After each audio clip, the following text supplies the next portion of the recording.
আউযুবিল্লাহি মিনাশ শাইতানির রাজিম বিসমিল্লাহির রহমানির রহিম।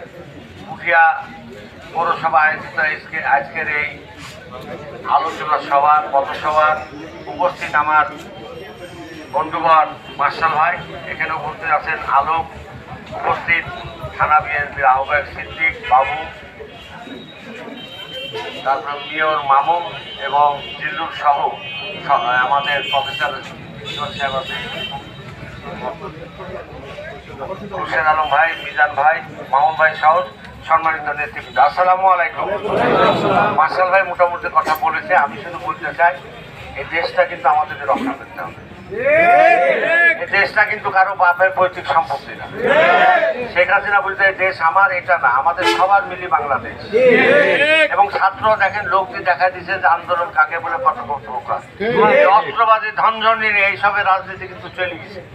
এখন মেধার রাজনীতি হবে, মেধার, এখন মেধা রাজনীতি হবে। কোনো রকম সন্ত্রাস লুটতারাজ এগুলো কিন্তু চলবে না। এখন মেধা ছাত্ররা লোকটি দেখা দিচ্ছে, আপনি অস্ত্রবাদী করেন, অমুক সন্ত্রাস, অমুকের নাম, অমুকজন মাস্তান, এগুলো কিন্তু চলবে না।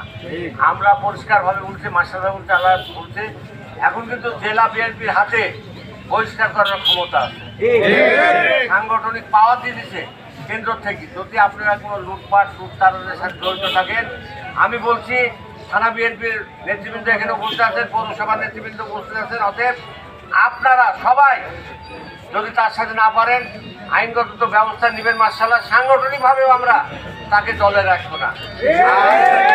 আশা করি আমরা সব লোকই আছেন, যদি কোনো আওয়ামী লীগের ভাইয়েরা থাকেন, আমার কিন্তু আওয়ামী লীগের লোকের দরকার নাই, আমার মিছিল অবশ্যই যাবে না। লোককে আর রাজনীতি করবো না, করিনি, করবো না, আমাদের সাথে যাবেন না এবং থাকবেন। এটাই হলো আমার অনুরোধ সবার। সবাইকে ধন্যবাদ করেন। আসসালামু আলাইকুম।